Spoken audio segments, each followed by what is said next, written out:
Right, so today I wanted to talk about this tweet from Styx Hexenhammer saying, tyrants maintain their power in part by making it illegal for private citizens to solve their own problems, which is why there are rules against front yard gardening, self-defense, collecting rainwater, or breaking the fingers of the Antifa terrorists burning your local Wendy's. And he brings up a really good point here in that this is how freedom is eroded. This is how tyrannical governments exist. This is how they're formed. And, I always bring this up, but how tyrannical governments always emerge, like always, every single time, well, basically every single time, is they do it step by step. And why do they do that? I mean, if you look back in history, like look at again, people seem to, they don't really say, but they seem to imply that the Nazis just, snap, they got elected, boom, next day they're gassing Jews. It's like, no, that's not what actually happened. What actually happened is, I forget the exact year they were elected, so I'm not going to misspeak, but what happened in World War II Germany, that took over a decade to fester. In fact, it took like 20 years, right? And my hypothesis, and I think I'm correct on this too, I haven't heard a good argument against it, when it comes to these kind of things, is that the way governments get away with doing stuff like this is that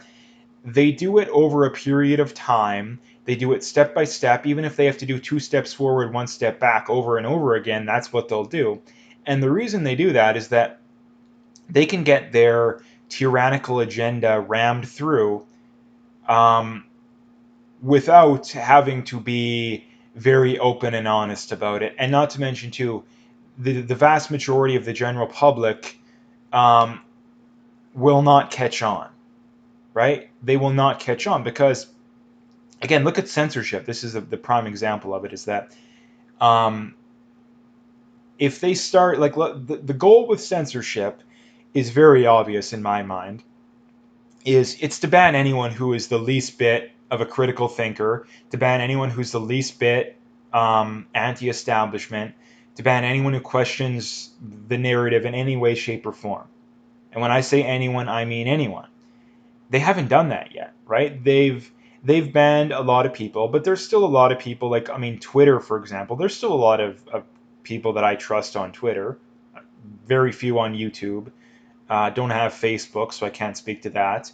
But how they get away with it is it's just step by step. Because if you look at people that have gotten banned, like as a whole, are more people getting banned, or are more people coming on that are actually speaking the truth? As a whole, yeah, there's a handful of people that get reinstated, but as a whole, it's step by step. People are getting banned, right? Step by step. And eventually, like I said, the end game is anyone who questions the narrative to any degree will be banned.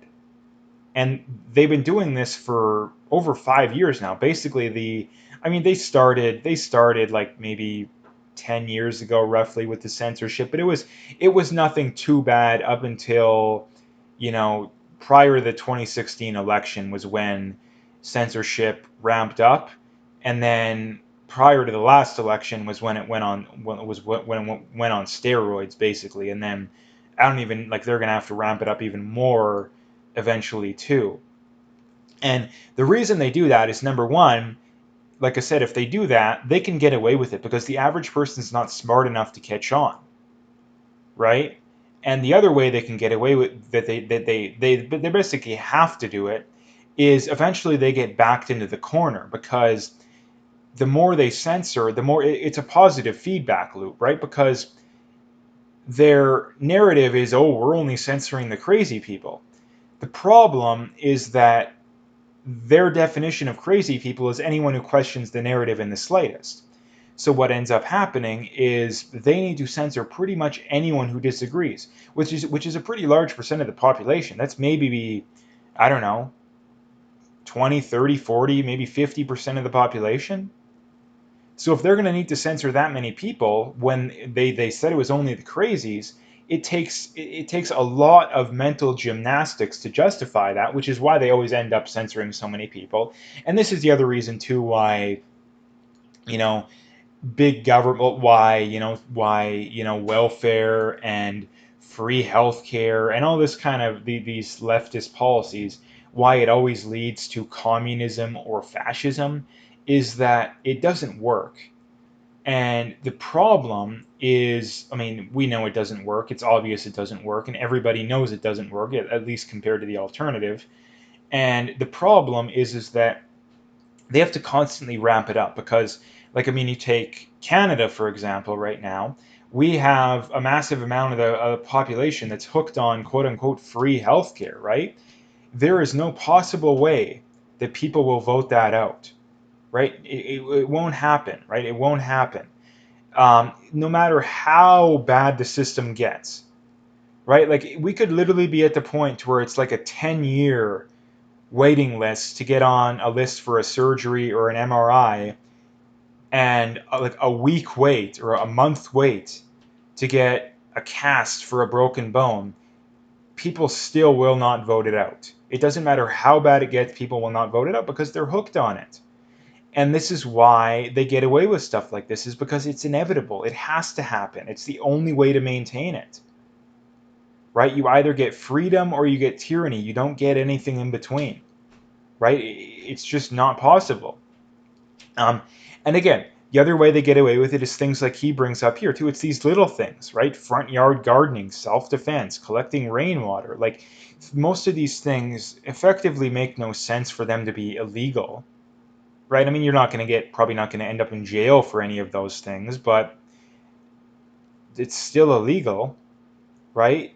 So at the end of the day, this is why they do it, right? They do not want. I mean, the point um, he brings up here that proves everything in my mind is solve their own problems.